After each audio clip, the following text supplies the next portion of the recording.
Good morning. Morning మ్యాగజైన్కి స్వాగతం. ప్రముఖ దినపత్రికలు వస్తున్న వార్తలకు జరుగుతున్న పరిణామాలు చూద్దాం. ఈనాడు చూస్తే రాజకీయాలకు సాయిరెడ్డి గుడ్ బై, నేడు ఎంపీ పదవికి రాజీనామా, ఎక్స్ వేదికగా సంచలన ప్రకటన. రాజకీయాల నుంచి విరమించుకుంటున్నట్టు వైకాపా ఎంపీ విజయసాయిరెడ్డి సంచలన ప్రకటన చేశారు. ఈ మేరకు శుక్రవారం ఎక్స్లో పోస్ట్ చేశారు. రాజ్యసభ సభ్యత్వానికి శనివారం రాజీనామా చేస్తున్నాను. ఏ రాజకీయ పార్టీలను చేరడం లేదు. వేరే పదవులో ప్రయోజనాలు లేక డబ్బులు ఆశించి రాజీనామా చేయడం లేదు. ఈ నిర్ణయం పూర్తిగా నా వ్యక్తిగతం, ఎలాంటి ఒత్తిడి లేవు, ఎవరు ప్రభావితం చేయలేదు. 4 దశాబ్దాలుగా 3 తరాలుగా నన్ను నమ్మి ఆదరించిన వైఎస్ కుటుంబానికి రుణపడి ఉన్నాను. 2 సార్లు రాజ్యసభ సభ్యుడిగా అవకాశం ఇచ్చిన జగన్కు, నన్ను ఇంతటి ఉన్నత స్థాయికి తీసుకెళ్లిన భారతమ్మకు సదా కృతజ్ఞుణ్ణి. జగన్కు మంచి జరగాలని కోరుకుంటున్నా. పార్లమెంటరీ పార్టీ నాయకుడిగా, రాజ్యసభలో ఫ్లోర్ లీడర్గా, పార్టీ జాతీయ ప్రధాన కార్యదర్శిగా పార్టీ రాష్ట్ర ప్రయోజనాల కోసం చిత్తశుద్ధితో శక్తివంచన లేకుండా కృషి చేశా. కేంద్రానికి రాష్ట్రానికి మధ్య వారధిలా పనిచేశా. దాదాపు 9 సంవత్సరాలు ప్రోత్సహించి కొండంత బలాన్ని, మనోధైర్యాన్ని ఇచ్చి తెలుగు రాష్ట్రాలు నాకు గుర్తింపునిచ్చిన ప్రధాని మోడీ, హోంమంత్రి అమిత్ షాలకు ప్రత్యేక ధన్యవాదాలని పోస్టులో పేర్కొన్నారు. తెలుగుదేశం పార్టీతో రాజకీయంగా విభేదించా. చంద్రబాబు కుటుంబంతో వ్యక్తిగతంగా విభేదాలు, పవన్ కళ్యాణ్తో చిరకాల స్నేహం ఉంది. నా భవిష్యత్తు వ్యవసాయం. సుదీర్ఘ రాజకీయ ప్రయాణంలో ఆదరించిన నా రాష్ట్ర ప్రజలకు, మిత్రులకి, సహచరులకు, పార్టీ కార్యకర్తలకు ప్రతి ఒక్కరికి పేరు పేరున కృతజ్ఞతలు తెలియజేసుకుంటున్నానని ప్రకటించారన్నటువంటి వార్తని హైలైట్ చేశారు. లేకపోతే ఆదరించి అరాచకమే అంటూ అక్రమాస్తుల నుంచి ఆర్థిక దోపిడీ వరకు జగన్కి అన్నీ తానైన విజయసాయిరెడ్డి. వైఎస్ కుటుంబంలో 3 తరాలతో ఆర్థిక అక్రమం, విశాఖలో అల్లుడు కుటుంబ భూదోపిడీకి మద్దతు, రాష్ట్రంలో విలువైన ఆస్తులు వారికి చేరడంలో కీలక పాత్ర. వైకాపాలో జగన్ తర్వాత దాదాపుగా నెంబర్ 2గా చలామణి. రాజకీయాలకు గుడ్ బై చెప్పిన వైకాపా ఎంపీ విజయసాయిరెడ్డి వ్యవహారం ఆదరించి అరాచకమే. ఆడిటర్గా ఆర్థిక నేరాల్లో ఆరితేరి ఆనక రాజకీయాల్లోనూ దాన్నే కొనసాగించారు. వైఎస్ కుటుంబం అక్రమాస్తులు కూడబెట్టడంలో ఆడిటర్గా దన్నుగా నిలిచారు. రాజశేఖర రెడ్డి ముఖ్యమంత్రిగా ఉన్నప్పుడు జగన్ కంపెనీలోకి పెట్టుబడులు రప్పించడంలో, పారిశ్రామికవేత్తలను భయపెట్టడం, బెదిరించడం, బ్లాక్మెయిల్ చేయడంలో కీలక భూమికి పోషించిన ఘనపాటి. వైఎస్ రాజారెడ్డి తర్వాత రాజశేఖర రెడ్డి, ఆ పైన జగన్, ఇలా వైఎస్ కుటుంబంలో 3 తరాలతో దాదాపు 4 దశాబ్దాలుగా విజయసాయిరెడ్డికి సంబంధం ఉందన్నటువంటి వార్తని హైలైట్ చేశారు. మరోవైపు విజయసాయి బాటలో ఎంపీ అయోధ్య రామిరెడ్డి అన్నటువంటిది కూడా హైలైట్ చేశారు. లేకపోతే బడ్జెట్లో ఆంధ్రప్రదేశ్కి ప్రాధాన్యం ఇవ్వండి. కేంద్ర ఆర్థిక మంత్రి నిర్మలా సీతారామన్కు సీఎం చంద్రబాబు వినతి. పోలవరం, అమరావతి అభివృద్ధి పనులపై చర్చ. దావోస్లో చర్చల సారాన్ని వివరించిన ముఖ్యమంత్రి. కేంద్ర ప్రభుత్వం ఫిబ్రవరి 1న ప్రవేశపెట్టబోయే 2025-26 బడ్జెట్లో ఆంధ్రప్రదేశ్కి తగిన ప్రాధాన్యం ఇవ్వాలని ముఖ్యమంత్రి చంద్రబాబు కేంద్ర ఆర్థిక మంత్రి నిర్మలా సీతారామన్కు విజ్ఞప్తి చేశారు. దావోస్ పర్యటన నుంచి తిరిగి వస్తూ ఢిల్లీలో ఆగిన ఆయన శుక్రవారం ఇక్కడ నార్త్ బ్లాక్లోని ఆర్థిక శాఖ కార్యాలయంలో కేంద్ర మంత్రితో సుమారు 45 నిమిషాలు సమావేశమయ్యారు. దావోస్లోని ప్రపంచ ఆర్థిక వేదికలో జరిపిన చర్చల గురించి ఆమె దృష్టికి తీసుకెళ్లారు. ఇటీవల వైజాగ్ స్టీల్ ప్లాంట్కి 11,440 కోట్ల ప్యాకేజీ ప్రకటించినందుకు ధన్యవాదాలు తెలిపారు. ఆంధ్రప్రదేశ్ ఆర్థిక పరిస్థితిని ఆమెకు వివరించి మౌలిక వస్తువుల పరంగా వచ్చే బడ్జెట్లో రాష్ట్రానికి తగిన కేటాయింపులు జరపాలని కోరారు. కేంద్ర ఆర్థిక మంత్రితో పోలవరం, అమరావతితో పాటు రాష్ట్రానికి సంబంధించిన కీలకమైన అభివృద్ధి పనుల గురించి చర్చించినట్టు చంద్రబాబు తర్వాత ఎక్స్లో వెల్లడించారన్నటువంటి వార్తని హైలైట్ చేశారు. ఇకపోతే సొంత వైద్యం గుండెకు చేటు అంటూ 40-50 ఏళ్ల లోపున్న ఒక సినిమా హీరోను, రాజకీయ నాయకుడు, క్రీడాకారుడు హఠాత్తుగా గుండెపోటుతో మరణించాడని తెలియగానే అరే ఇంత చిన్న వయసులో చనిపోయారని ఆవేదన చెందుతాం. అదే మన సన్నిహితులైతే ఆందోళన చెందుతాం. ఇప్పుడు చాలామంది ఆ పరిస్థితులను తమకు అన్వయించుకుని ఒత్తిడి పెంచుకుంటున్నారు. టెస్టుల కోసం ఆసుపత్రులు బాట పడుతున్నారు. కొందరు నేరుగా డయాగ్నోస్టిక్ సెంటర్లకు వెళ్ళిపోతున్నారు. వీరిలో సిటీ యాంజియోగ్రామ్ చేయాలని కోరుతున్న వారి సంఖ్య గణనీయంగా ఉంటుంది.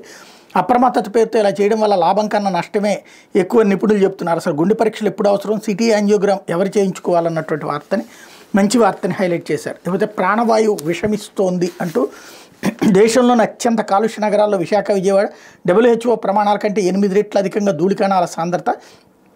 CREA గణాంకాల వెల్లడి.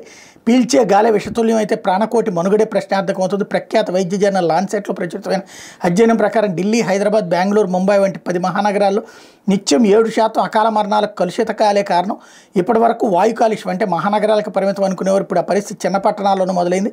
రాష్ట్రంలో వాయు నాణ్యత అంతకంతకు దిగజారిపోతుంది. Centre for research and energy and clean air గణాంకాల ప్రకారం గత ఏడాది సెప్టెంబర్లోనే దేశంలోనే అత్యంత కలుషిత నగరాల జాబితాలో టాప్ 10లో విశాఖపట్నం 6 రోజులు, విజయవాడ 3 రోజులు నిలిచాయి. రాష్ట్రంలోని 26 నగరాలు, పట్టణాలు 30 రోజుల వ్యవధిలో టాప్ 67లో కనీసం 5 సార్లు ఉన్నాయి. జాతీయ వాయు నాణ్యత ప్రమాణాలను అందుకోవడంలో రాష్ట్రంలోని 13 నగరాలు విఫలమైనట్టు జాతీయ కాలుష్య నియంత్రణ మండలి గుర్తించింది. వీటిలో విశాఖ, విజయవాడ, గుంటూరు, కర్నూలు, నెల్లూరు, అనంతపురం, చిత్తూరు, ఏలూరు, కడప, ఒంగోలు, రాజమహేంద్రవరం, విజయనగరం, శ్రీకాకుళం ఉన్నాయి. దేశంగా 2026 నాటికి 131 నగరాల్లో ఈ పరిస్థితులు ఉంటాయి అన్నటువంటి వార్తని హైలైట్ చేశారు. లేకపోతే అన్ని మూలలు జల్లెడ పట్టేలా అంటూ మార్చి నాటికి 1,00,000 సీసీ కెమెరాల ఏర్పాటు. సన్నద్ధమవుతున్న పోలీస్ శాఖ. సీసీ కెమెరాలు లేని చోట్ల డ్రోన్ల ద్వారానేగా ప్రతి పోలీస్ స్టేషన్కి ఒక్క డ్రోన్ అయినా ఉండేలా చర్యలు, రాష్ట్రంలో ఏ మూల నేరం జరిగిన ఆ దృశ్యాలు నేరగాళ్ల కదలికలు సీసీ కెమెరాలు రికార్డ్ అయ్యేలా చేయాలని ఏపీ పోలీస్ శాఖ లక్ష్యంగా పెట్టుకుంది. అందుకోసం మార్చి నెలాఖరికల్లా రాష్ట్ర వ్యాప్తంగా 1,00,000 సీసీ కెమెరాల ఏర్పాటుకు సన్నద్ధం అవుతుంది. ప్రధానంగా ప్రార్థనా మందిరాలు, మతపరంగా సున్నిత ప్రాంతాలు, క్రైమ్ హాట్స్పాట్లు, కూడళ్లు సహా ప్రతి చోట వీటిని పెట్టనుంది. కొన్ని ప్రభుత్వం ద్వారా మరికొన్ని ప్రజా భాగస్వామ్యంతో ఏర్పాటు చేసి వీటన్నింటినీ స్థానిక పోలీస్ స్టేషన్ల కమాండ్ కంట్రోల్ రూమ్లకు అనుసంధానించబోతోంది అన్నటువంటి వార్తని హైలైట్ చేశారు.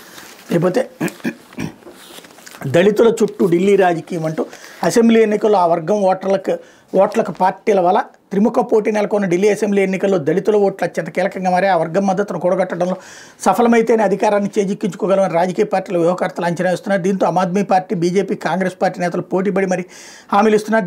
ఢిల్లీ అసెంబ్లీ పరిధిలోని మొత్తం 70 నియోజకవర్గాలకు గాను ఎస్సీలకు 12 స్థానాలు రిజర్వ్ చేశారు. అయితే దళిత ఓటర్లు 30 నియోజకవర్గాల అభ్యర్థులు గెలుపోవటం నిర్ణయించగల స్థాయిలో ఉన్నారు. 2011 జనగణన ప్రకారం ఢిల్లీ జనాభాలో దళితులు 16%, వీరిలో జాతవులు, రవిదాసియా, వాల్మీకి సామాజిక వర్గాల వారి 50% పైగా ఉంటారు. మిగిలిన దళిత సామాజిక వర్గాలన్నీ కలిపి 50% తక్కువగా ఉంటారని అంచనా. పారిశుద్ధ్య పనులు చేసే వాల్మీకుల్లో అత్యధికులు ఆప్ వెంటే ఉంటారని సమాచారం. వరుసగా 3వ అధికారాన్ని చేపట్టాలని పట్టుదలతో ఉన్న ఆప్ అధినేత కేజ్రీవాల్ గత ఎన్నికల్లో దళితులు సంపూర్ణ మద్దతు పొందారు. అయితే వారి జీవితాల్లో పెద్దగా మార్పు లేకపోవడం వల్ల ఆప్ సర్కార్పై వారిలో అసంతృప్తి నెలకొని ఉందని అభిప్రాయం వ్యక్తమవుతుంది. ఈ ప్రభావం వల్ల ప్రస్తుత ఎన్నికల్లో ఆప్ అభ్యర్థులకు దళిత ఓట్లు తగ్గిపోవచ్చని రాజకీయ విశ్లేషకులు అంచనా. అయితే ఆమ్ ఆద్మీ పార్టీకి ప్రజాదరణ కొంత తగ్గినప్పటికీ దళిత ఓటర్ల మద్దతు ఎక్కువగా ఉందని national confederation of Dalit and Adivasi organisation తెలిపింది.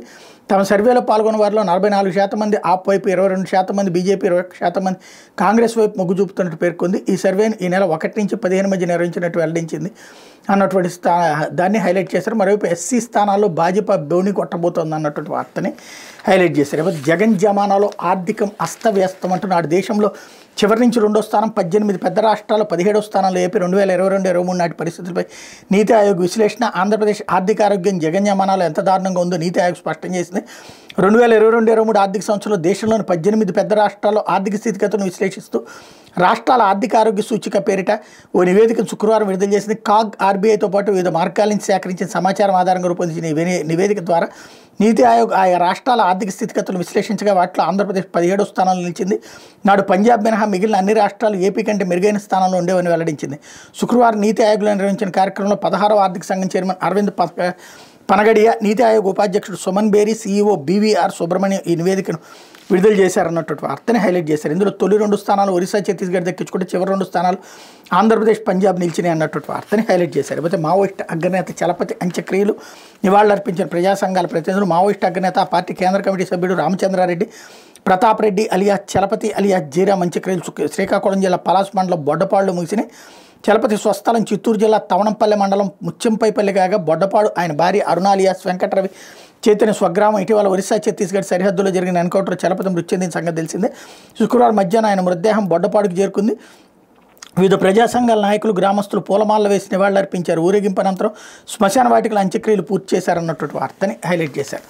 ఇకపోతే రాజమహేంద్రవరం విమానాశ్రయ పనుల్లో ప్రమాదం, 2 కార్మికులకు స్వల్ప గాయాలన్నటువంటి వార్తని హైలైట్ చేశారు. మరోవైపున సాక్షి వచ్చేటప్పటికి గాలి లెక్కలు, గ్రాఫిక్స్ కబుర్లు అంటూ బాబు పాలనలో పెరిగిన అప్పులు, తగ్గిన రెవెన్యూ రాబడి, కొండబద్దలు కొట్టిన కాగ్ గణాంకాలు, 6,047 కోట్లు తగ్గిన రెవెన్యూ రాబడి, అమ్మకం పన్ను, స్టాంప్స్ అండ్ రిజిస్ట్రేషన్ రాబడి అదే దారి, కేంద్రం నుంచి వచ్చే గ్రాంట్లోనూ భారీగా తగ్గుదల, డిసెంబర్ నాటికే ఏకంగా 73,875 కోట్ల అప్పులు, రెవెన్యూ లోటు 64,444 కోట్లు, ద్రవ్యలోటు 73,635 కోట్లు. ఈ లెక్కను వృద్ధి రేటు పెరుగుదలంతా ఊహాజనితమైన రాష్ట్రంలో ఒక్క హామీ కూడా నెరవేర్చిన కూటమి ప్రభుత్వంపై వస్తున్న వ్యతిరేకత నుంచి ప్రజల దృష్టి మళ్లించడానికి డైవర్షన్ రాజకీయం చేయడంలో ముఖ్యమంత్రి చంద్రబాబు నాయుడు పడిపోయారు. గోబెల్స్ గురువుగా మరి సరికొత్త పాఠాలు చెప్తున్నారు. ఏడాదైనా పూర్తి కాకుండా బడ్జెట్లో చెప్పిన దానికి మించి అప్పులు చేస్తున్నాం కళ్ళెదుటే కనిపిస్తుంటే అదే సంపద సృష్టి అని సరికొత్త భాషను చెప్తున్నారు.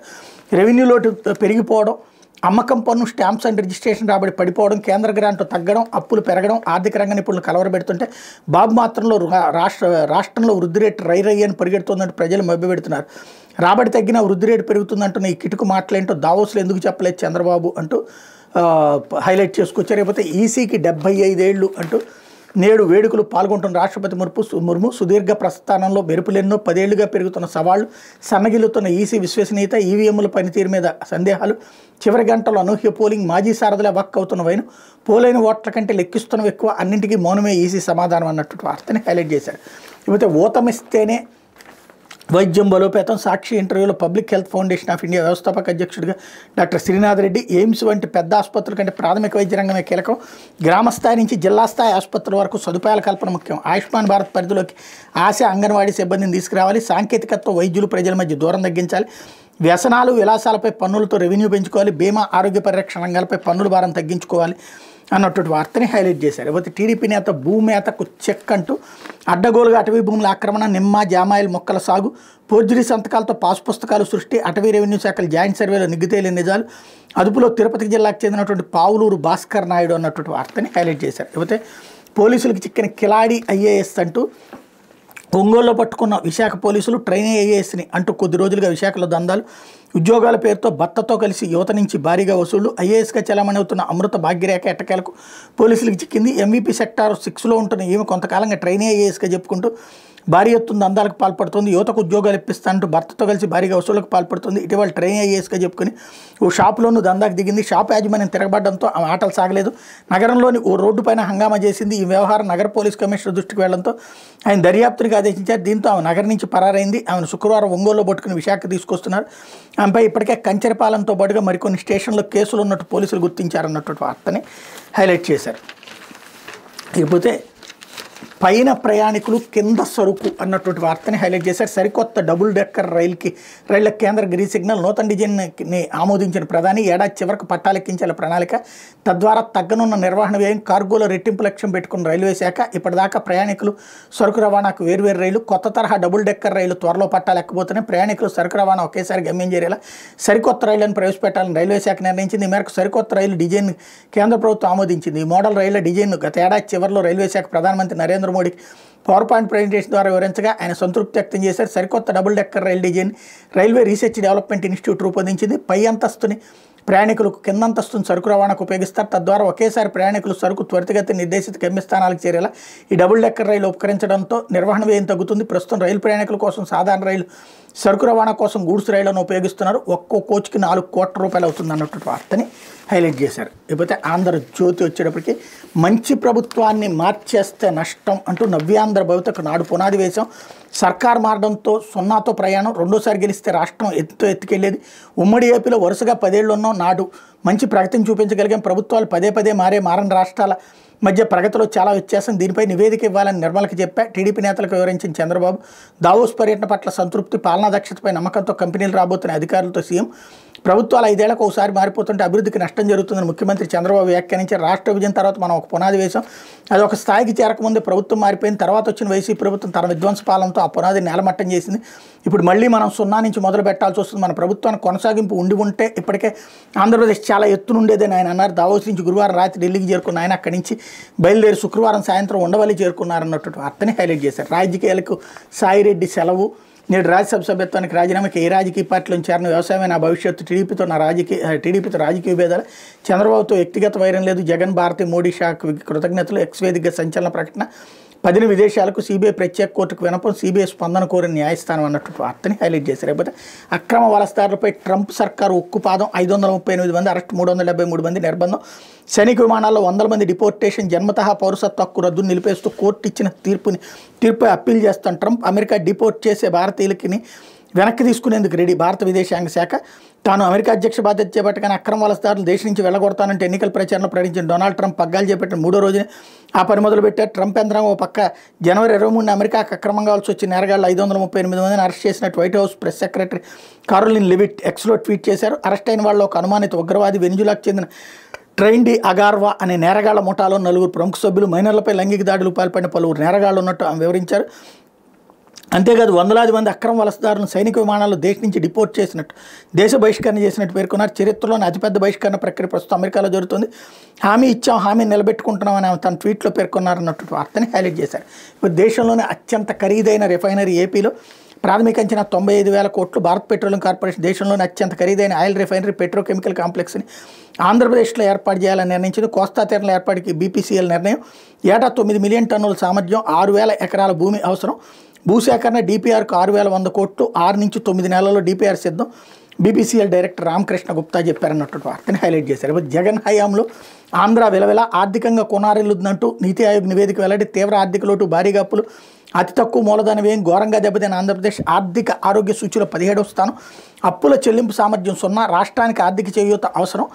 ఎప్పటికైనా మూలధన వ్యయ సామర్థ్యాన్ని ఏపీ పెంచుకోవాలి. ఆర్థిక క్రమశిక్షణ పాటించాలని సూచన. ఆర్థికంగా బలమైన రాష్ట్రాలు ఒరిస్సా ఫస్ట్, తెలంగాణకి 8వ స్థానం అన్నటువంటి వార్తని హైలైట్ చేశారు. ఇకపోతే రాష్ట్రానికి కమ్మేసిన పొగమంచు అన్నటువంటి వార్తని అమరావతిలో విజిబిలిటీ 0. గ్రామీణ ప్రాంతాలు 100 మీటర్ల లోపే. విశాఖ బెజవాడలో విమానాలు రాకపోకలకు అంతరాయం. నేడు రేపు పొగమంచు ప్రభావం అన్నటువంటి వార్తని హైలైట్ చేశారు.